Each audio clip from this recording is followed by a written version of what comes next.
As I continue to tell stories of my life, I will change the names of individuals involved to keep their anonymity. As I continue down this path, the stories may not be in chronological order. I will try to keep the details as accurate as possible, but they happened a long time ago. As years went by, we moved from the small town where I was born to the suburb of a large city. The high school years were nothing special for me. My mom and I didn't seem to get along very well. She was a single mother of 3, and looking back, I can understand the weight of all that stress and responsibility. Her brother, my uncle, was a Southern Baptist preacher of a church in a smaller town near where I grew up. I would get to see him at least twice a year for Thanksgiving and Christmas. I remember telling him I didn't understand the book of Revelations in the Bible. He sat down with me and mapped out the series of events as he believes they will happen. While my grandparents walked the Christian walk, I felt my uncle lived the life. He would make a decision later on that caused me to question certain things regarding my path. During the later part of my high school years, I became interested in haunted attractions that popped up every Halloween. I would go to as many as I could find. One year, a couple of friends and I had just left a really good haunted house, and my friend Dan said, "You want to see something really scary?" Dan and Chris mentioned that there was a satanic church at the end of a dead-end road outside of town. They really tried to hype it up. They stated there was a road on the east side of town that went north for miles. They didn't really know how far out the church was, but they said that as you approach, you know you're almost there when the trees grow together over the road. Then, there will be a small building on the right that always has a light on in it. Just after the house, there will be an old wrought iron fence surrounding the property, and off in the distance there is an old church that was abandoned and taken over by a satanic cult.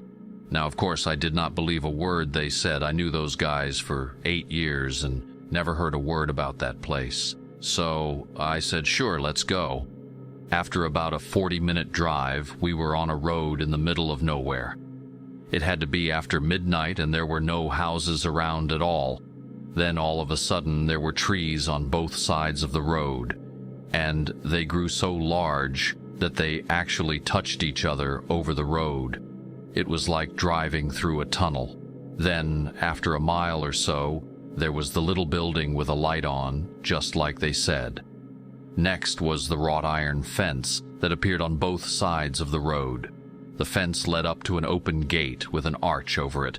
Under the arch and through the gate, there was a dirt road that led to a large building in the distance. It looked like something out of a horror movie. I was in shock, as it was just like they described. Now, this observation didn't last very long. There were about 3 cars worth of people there. They had gotten out of their vehicles and were gathered along the fence. Of course, Dan decided to roll the window down on my side so I could view the church, and decided, as we rolled by the other vehicles, to yell, "Hail Satan!" So all of them turned and saw my face in the car. Dan floored the car and took off. Problem was, we were on a dead-end road. As he was forced to turn the car around, all of the others were running to their cars to chase after us. One thing we had on our side was Dan drove an old Firebird with a 400 cubic inch engine and wasn't afraid to use it. Needless to say, we made it out and returned home. But now I had seen it, knew where it was, and planned to go look at it again. A couple of years later, Chris and I ended up working together at the same movie theater. The entire theater crew seemed to get along well with each other, and we formed a pretty tight bond, so we were always doing things in small groups. As Halloween approached one year, the story of our visit to the dark church came up.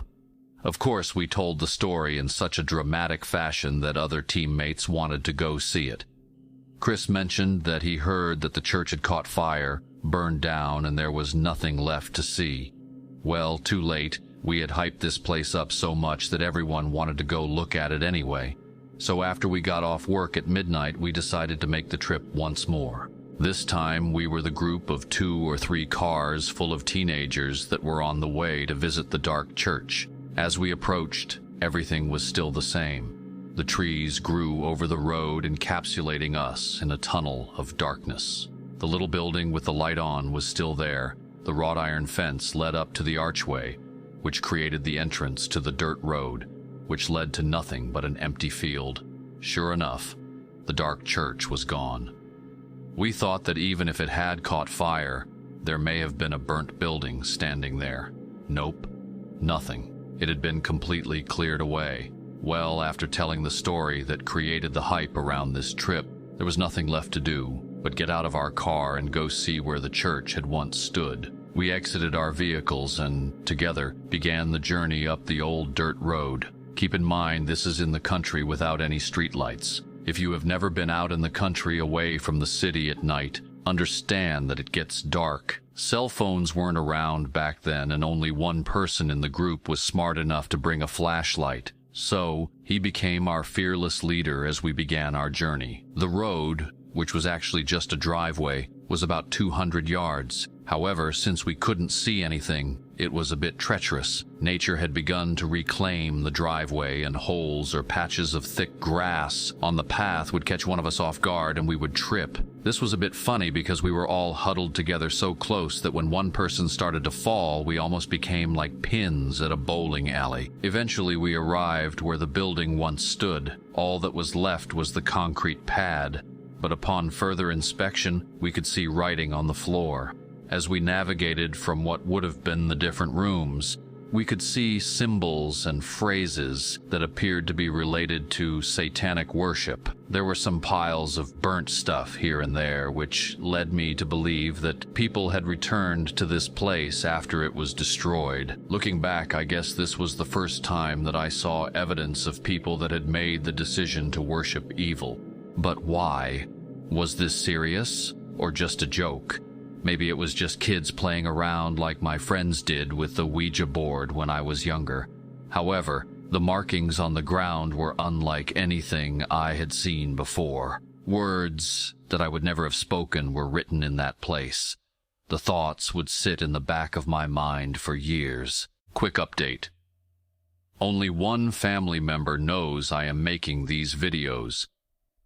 That person said that out of nowhere my mom mentioned that she used an Ouija board when she was either pregnant with me or while I was young to contact my grandfather's deceased brother. This shocked me. I had never heard of it before, and it will lead us into the next episode.